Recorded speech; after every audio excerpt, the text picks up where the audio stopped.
I have been teasing this video for a while now, so let's see what is the hype all about. Why is this exercise so important, and why we will be expanding on it in the next chapters. So this is it. Here we have a simple wooden box. This box contains few elements. Wood planks, a base, 4 columns to hold the planks of wood together, and a little hole for the handle. So let's draw these elements on the side.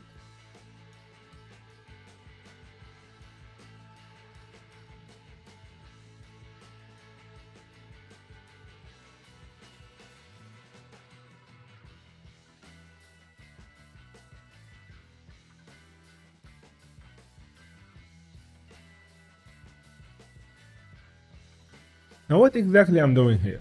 Well, we want to draw this box in different positions and orientation in perspective. You may say we already did this with the moving, rotating, and scaling exercise. Not exactly. Let's look at this scene. Here we have 3 different solid boxes in perspective.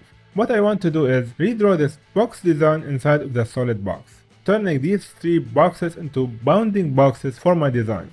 So we are converting these 2D reference photos into a 3D design that we can recreate, reshape, and refit in any way we want. This is basically when we start looking at reference in a different way. I don't want to draw it pixel by pixel. I want to understand as an object and be able to recreate it even without the reference in any shape or form I want. A wooden box is a simple design, of course, but what if we go further? We recreate a car, a prop, a building, even a character, drawing it in different positions and action scenes. That's basically what concept art is. It all starts right here. So get ready for your first step into concept art. So let's recreate this wooden box into the first location. In the middle, the handle will be on the side, so it will be mirrored. I will not mirror the reference to sheet. I want it to be this difficult. So first order of business is to decide how high each plank of wood is and the space in between them. So let's do that on one corner and then copy and rescale on all 4 corners. The scale ratio will be the same on all sides. Once we do that, we can connect in between all 4 corners to get the side of the wooden box. Of course, all lines has to follow the perspective lines as well. With that, we are almost 80% done, because we have the main body. Now we can add the handle on the side top planks. It's in the middle, and it has smooth corners, but we can draw that no problem. Let's go back to drawing the planks on the back side, because we need to draw the handle there as well. I'm drawing the whole line, then remember where the line connects, undo the line, and then draw it from the connections. So I don't have to redelete it afterward. But you can do it the normal way, just erase the extra lines afterward. If you connect all the lines, you won't have this problem now, because I missed some lines in the middle that will show in between the planks. So let's draw that again.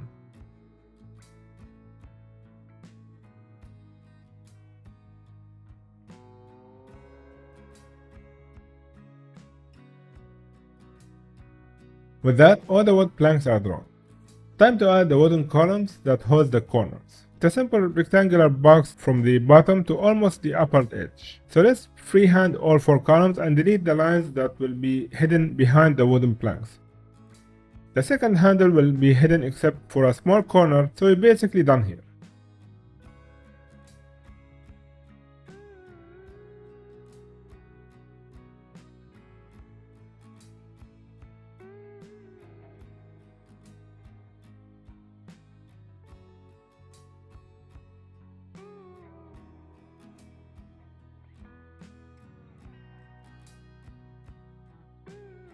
Let's now add some line weight at the bottom and in between the holes to separate the front planks from the back one.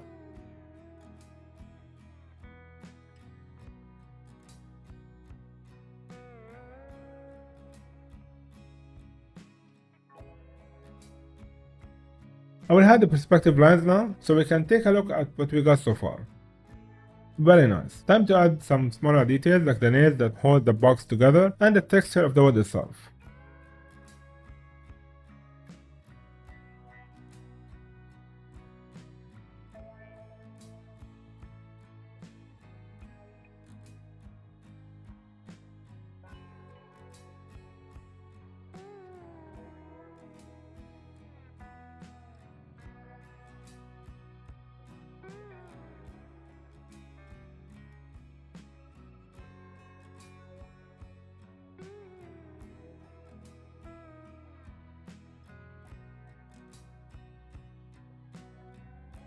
Finally, let's add the values with some hash lines on its own layer.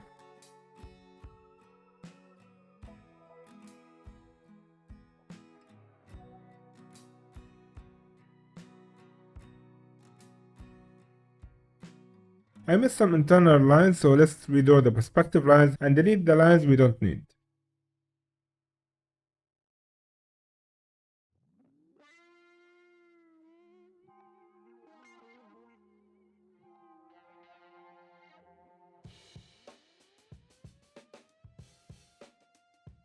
Adding more values to the interior part of the box and the bottom base.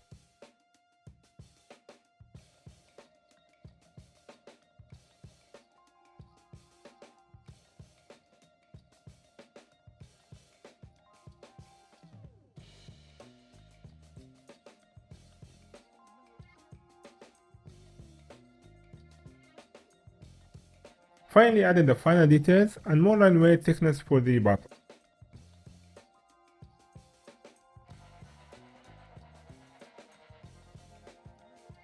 And it's done. We successfully redraw the box in a reference into a whole new perspective view, a whole new orientation, size, and location.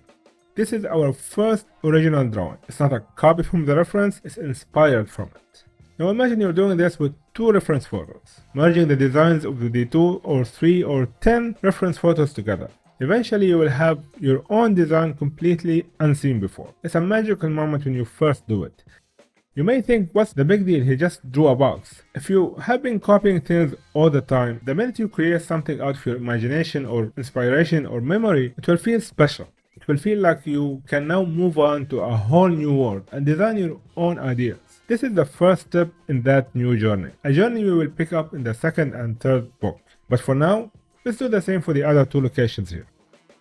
We start the same way, divide into 3 equal parts with space in between, scale the ratio to the other corners, and draw the main body of the box.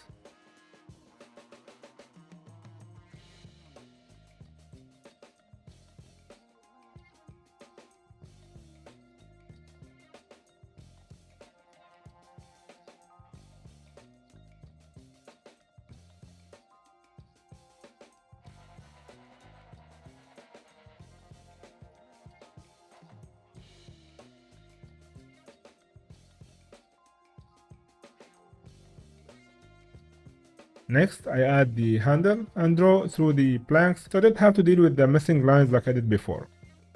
Since this box is on the horizon line, we won't see either the bottom or the top of it, so it's a completely different look. Let's add the columns next and delete the lines we don't need.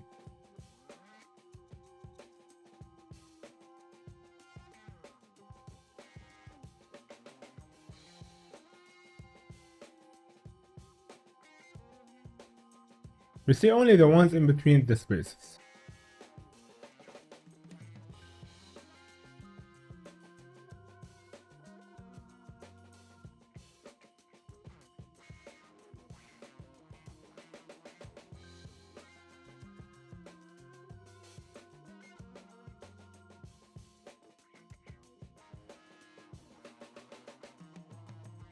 I extend the perspective lines from the first handle to the one in the back so they align with each other and draw what we see there, in between the holes.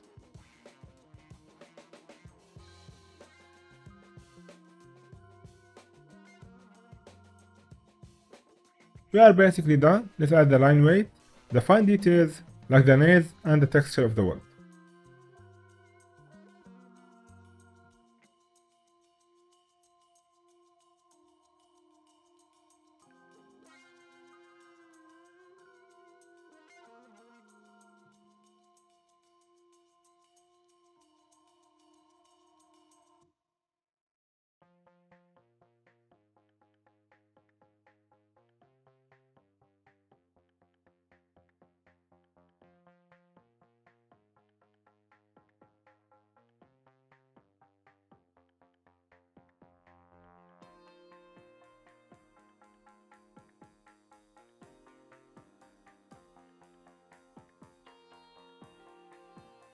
Finally, time to add the values and the shadow hash lines.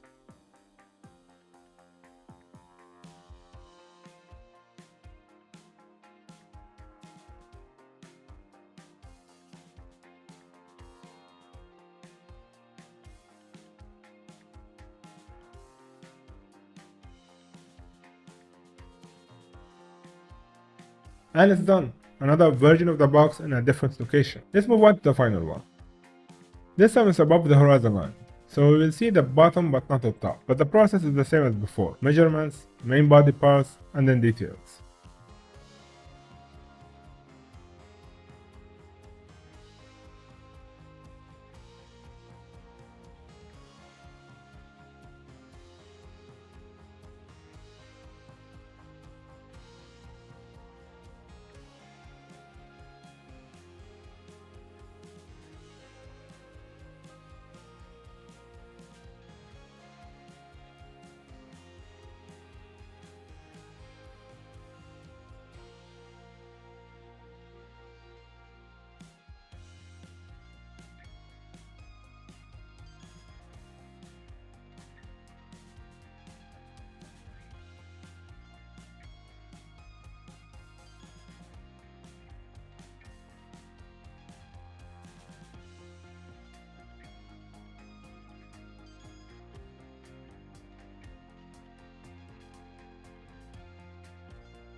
I will add some joints at the bottom base just to give it a little detail since you can see it in the reference photo.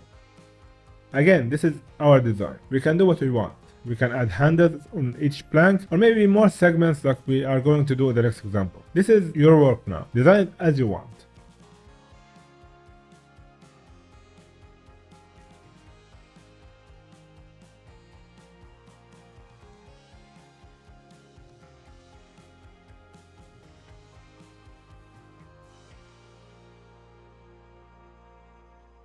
Time to add the columns, which won't be much visible here except few lines. But we have to go through the box anyway, and we can only do that if we understood the elements of the original box.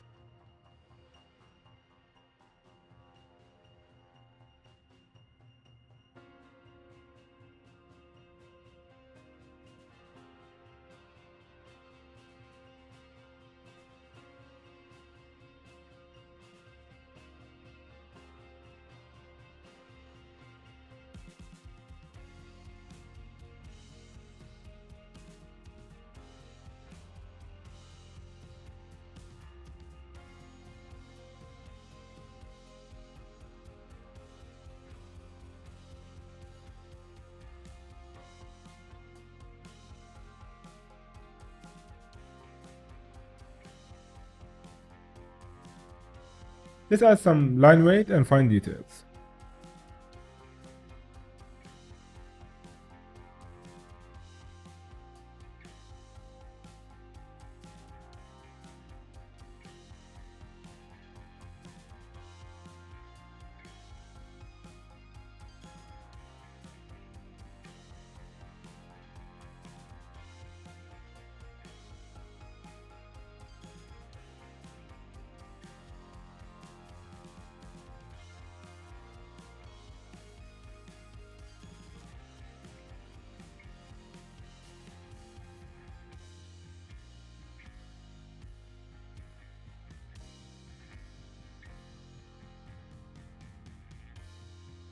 Finally, some values inside the box. And the bottom of the box since we can see it in the sphere.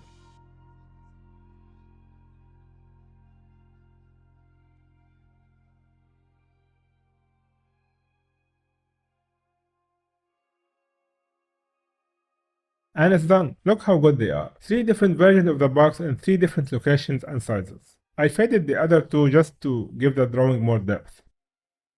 To show you how far we can take this, the previous 3 examples were almost the same size. Not exactly the same size, but the same ratio.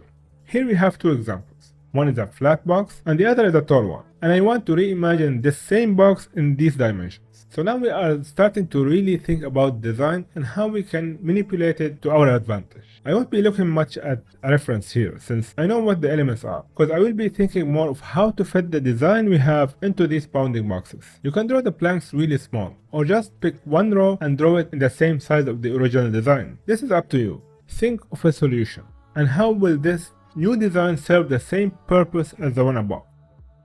So I decided to draw one row on this side with a little base for the bottom side.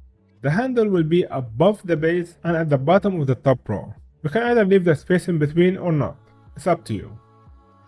I just think leaving the space here might make things fall out of the box.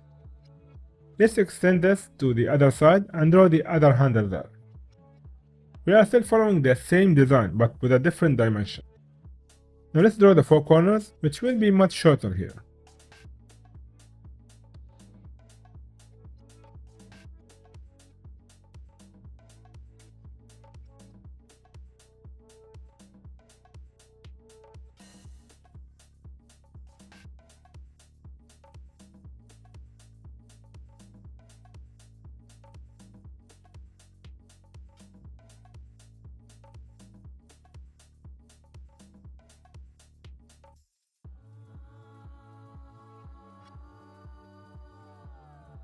Now cleaning up some lines so I can start adding more details.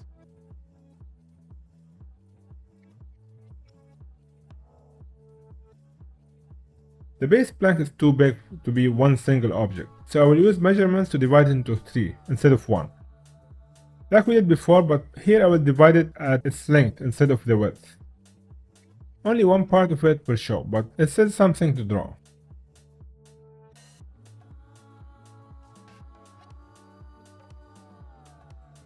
I probably should have done it the other way, to be honest, but it's okay. Add in some line weight now and some details like the nails and the texture.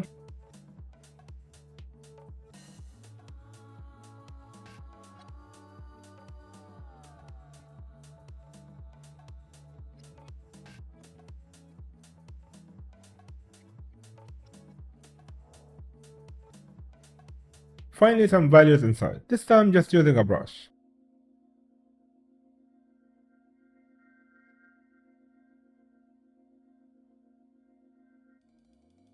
And it's done. Same design but a different dimension. Again, we are really thinking here, not just copying. And it's much more interesting to do that than just copying a reference, because we are solving a problem, not just drawing mindlessly.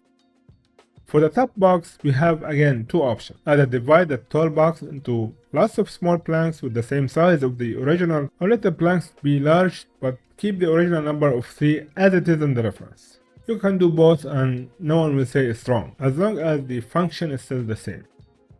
So I decided to go with more planks at the same size, so let's divide it into 6 instead of 3 and connect in between them.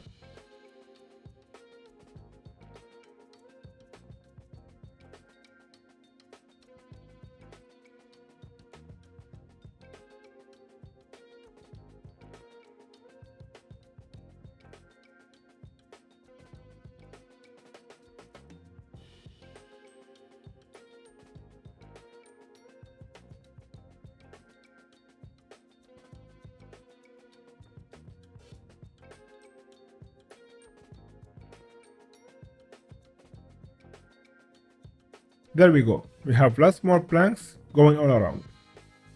Adding the corners now on all sides and deleting what we won't see behind the planks.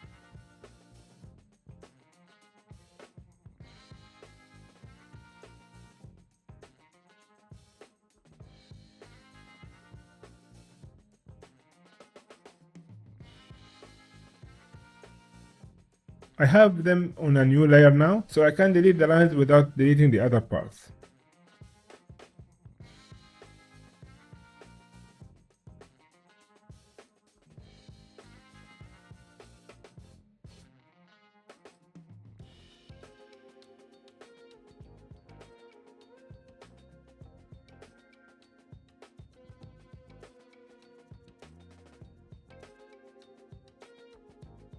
Let's do the same for the planks and delete all the lines we don't see behind the foreground parts.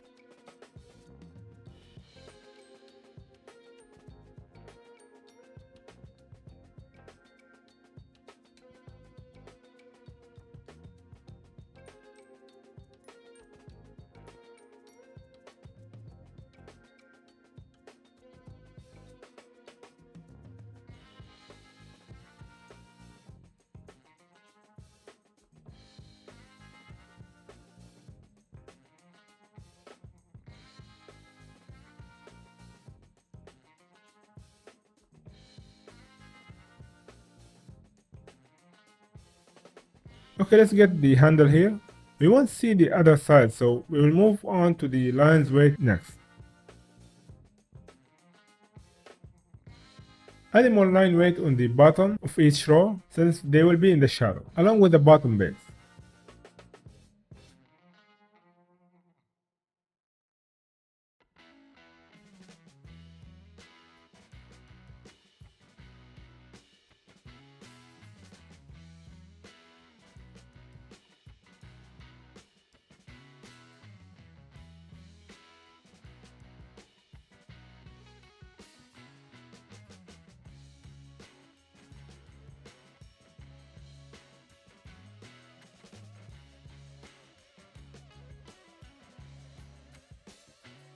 The base needs to be divided as well like we did before, so let's divide into 3 and draw the joints in between.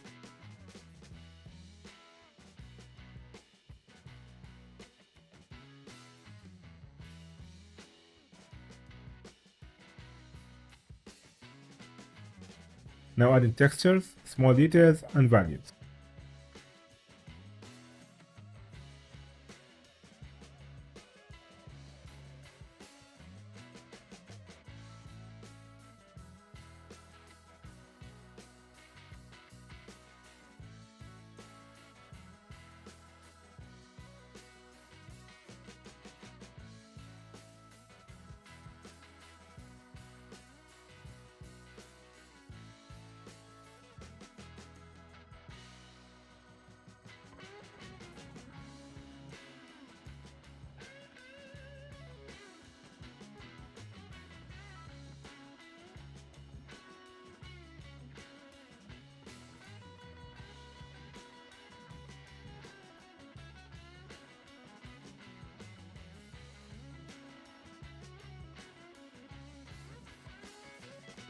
And there you go, same box, different dimensions. We kept the spirit of the original design. All the elements and the function are still there, but we changed everything else, which is a great way to stop copying things and changing the reference to fit your design and your ideas, not the other way around.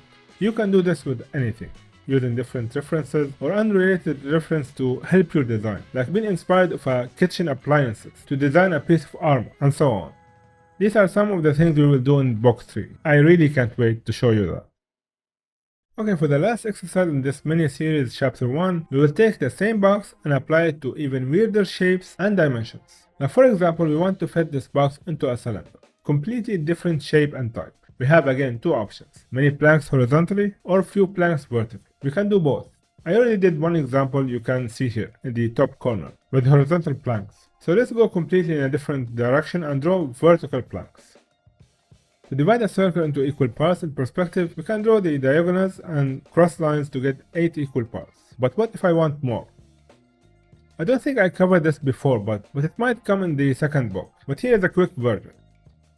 Connect in between the cross lines and then divide the smaller rectangles into even smaller ones. You will end up with 16 smaller rectangles inside the big one. Now pay attention to this part. Connect two lines from each corner of the opposite side first division line. As you can see here, from one corner to the opposite side. First division line closest to the corner. Let's do the same for the other corners now. If it looks confusing, zoom in and make sure you are hitting the right spots. Once you do that, mark all the intersection between the corners and its lines, not the lines from the other corners. So each corner has 2 points on the circle next to them. Add to these points the cross lines intersection point with the circle and you will get 12 points. Connect in between these points and you will get 12 equal parts on the circle. We will turn these edges into planks of wood, so let's extend them vertically, all around the cylinder. We don't want the wood itself to curve, so let's draw straight lines for the top and the bottom of each part, and maybe a little joint in between.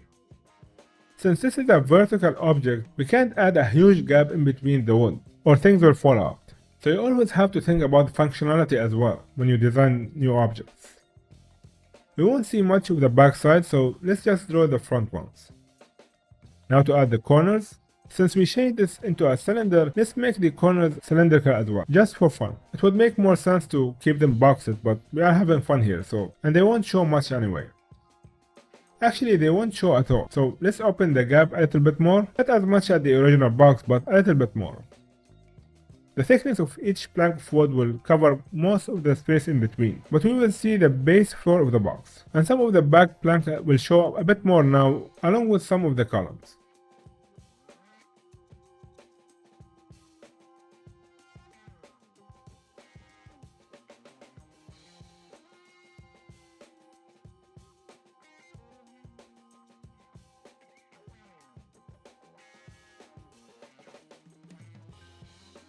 For the handles, we can have half a handle here since the orientation of the box have changed. So let's make two half circles and connecting between them, which will give us a very smooth rectangle.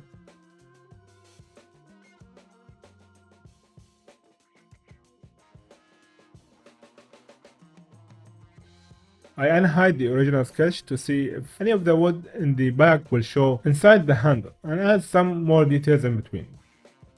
Most of the gap is taken by the thickness of the wood, so let's move on to the line weight and the fine details.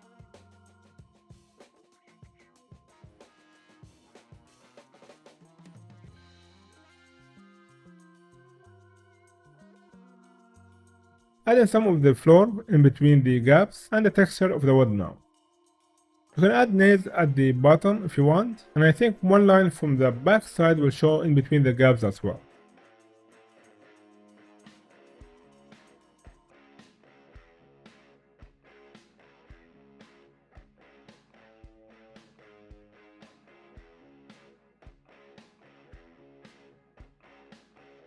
And this is it, the same box in different situations. And we did this by keeping the same design spirit and functionality but changing it a little bit to be ours. Our design and our style. And this is what we will pick up in the next book, as I said. And this is it for chapter 1. This has been quite the journey. 41 videos with 35 lessons and 6 exercise videos on the introduction of perspective. Can you believe that I was crazy enough to think I can fit all of them in one video? I really can't do anything simple, can I? I always start with the idea of one video, and before you know it, it's 100 videos and 3 series and mini series. You know, I just hate, really hate that new trend of short 3-minute video that will change your drawing forever. It's all crap. Sorry for the language, but I really hate when people do that, because I know how frustrating it is for beginner artists to watch 100 videos and get nothing out of it. Just wasted time. There is so many gaps in knowledge when you are starting out, and 3-minute videos will just be more confusing to a beginner than beneficial. I know it's the new YouTube trend and it's all about clicks and how fast you can gain from it, but I will always keep it old school and explain things as much as possible and as slow as possible. Hopefully this way you can follow along as you start drawing yourself. So this is the first chapter, 41 videos. God only knows how long the second and third chapters will be. We can be looking at 100 or 150 videos on perspective alone, which is one subject that I want to cover along with 15 other subjects. So I need over 1,000 videos to just finish my series. This is going to be a long journey for both of us. With that said, please do all the exercises. Do even your own, as much as possible, before moving on to the second chapter. We are going to dive into more advanced perspective techniques, more advanced applications, and more advanced exercises. So if you are not confident enough, if you haven't practiced the introduction lessons and exercises enough, what comes next might be overwhelming and very difficult to follow, but it will all build upon what we learned here. So take your time, maybe even finish these lessons in a year. Take a week per lesson, or per video, and exercise as much as possible till you nail every example you do. Once you are confident enough, we can move on to the next chapter in our perspective journey, which we will be covering all the rest of the advanced details of perspective before we finally start applying everything and more in chapter 3. I wish you good luck with your journey, and when you are ready, I will see you in chapter 2. As always, if you like this video, feel free to leave a like. If you have any questions, leave them down in the comment section, and I will do my best to answer them as soon as possible. To stay notified for future lessons, don't forget to subscribe and hit the notification bell. Thank you all for watching, and I will see you in the next chapter.